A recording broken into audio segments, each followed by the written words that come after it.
Hi everyone, this is your self-awareness activity for the week of September 1st or whenever you come across it and feel inclined to do it. So it's going to be an interesting one. The card that you're getting as a contemplation card is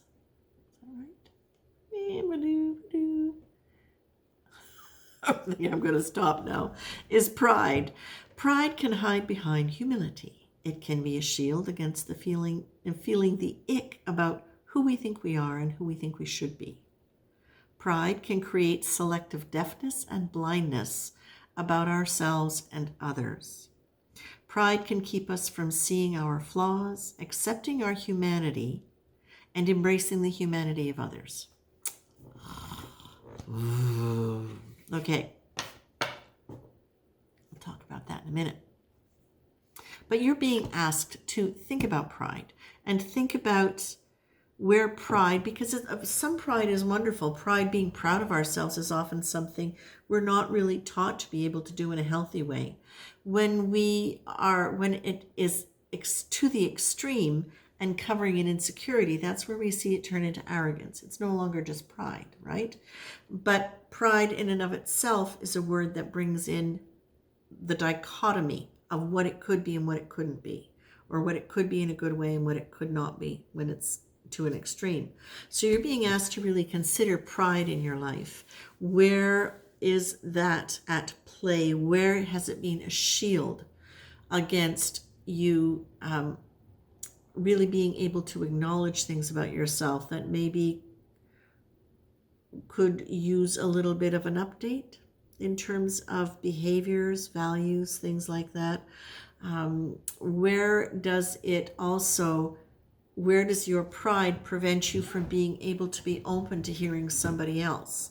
They should never have treated me that way. Well, yeah. Because why? Because you're so special? Yeah, well, maybe. Or maybe it is just that they just couldn't do any better because X, Y, Z, or they didn't mean it, or you're misinterpreting it. But where does that sense of pride that borders on self-righteousness or contemptuousness lead you to that kind of arrogant quality that judges them, right? Does your pride ever turn into that?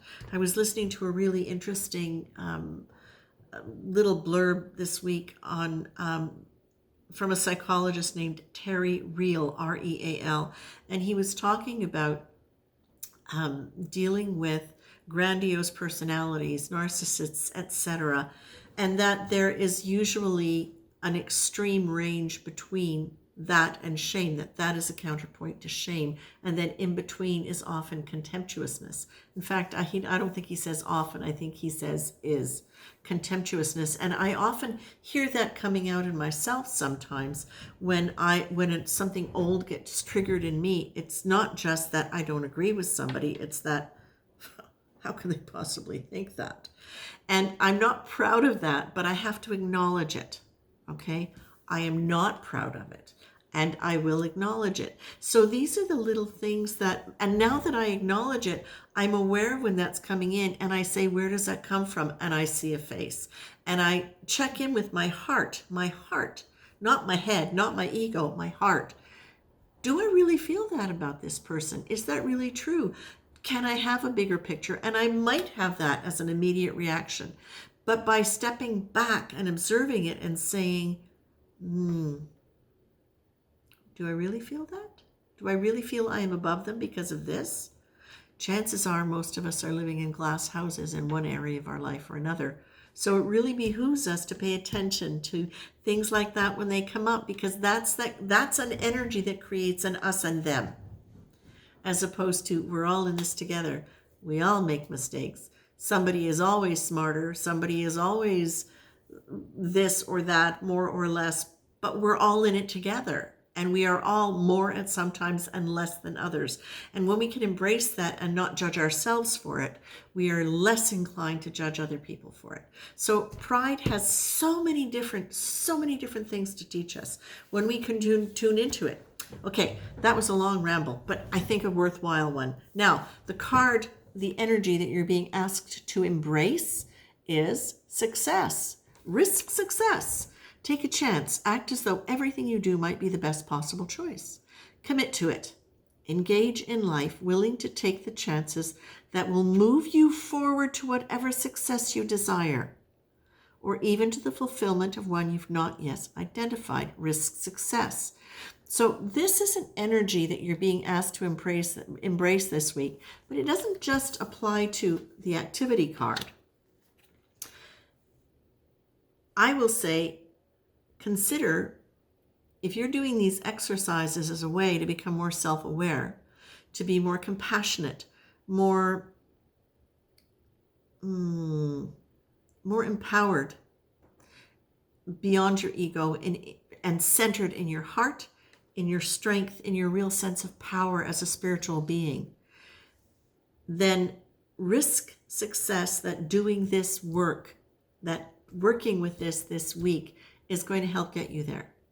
If your goal is to just simply understand how your mind works better, risk success that this is going to bring you that. So risk success, again, moving you forward. Take a chance that everything you do this week is going to move you forward to whatever success you desire, or even the fulfillment of one you've not yet identified. That's pretty good. Now, this is interesting when you put it all together, because the specific action you're being asked to take is a word fast. All right? Today you're on a word fast. Make the agreement that just for this day, half day, hour, to refrain from using these words in thought or speech. Can't, should, if only, impossible, but, however, limitation, try, doubt, ought to, difficult, stretch. And any words that put you or anyone else in a category. Words that measure or evaluate good or bad. Words that judge, label, condemn, or criticize. Oh my God, doesn't that go perfectly with the pride card that we just talked about? So I'm going to leave you with that, because I think this is a really, really good one. A quick note on the word fast thing. It's amazing how your view of things changes when you are editing your language, because so much of our language is linked to habitual patterns of thought. So by just changing our words, we are changing the energy running through our body. We're bumping into thoughts and beliefs that we didn't necessarily know we had, because now they're becoming conscious, because we can't just flow into them. We're stopping at them. And so we're seeing them. So word fasts, oh my, they are brilliant for slowing things down and allowing you to really perceive what your mind is doing and how you feel about what your mind is doing. So it's a brilliant one to do. And certainly when it's linked with the pride card, oh my, that's going to be a very interesting mirror. Ooh, I love it. Okay, I'm leaving you with that. Have fun.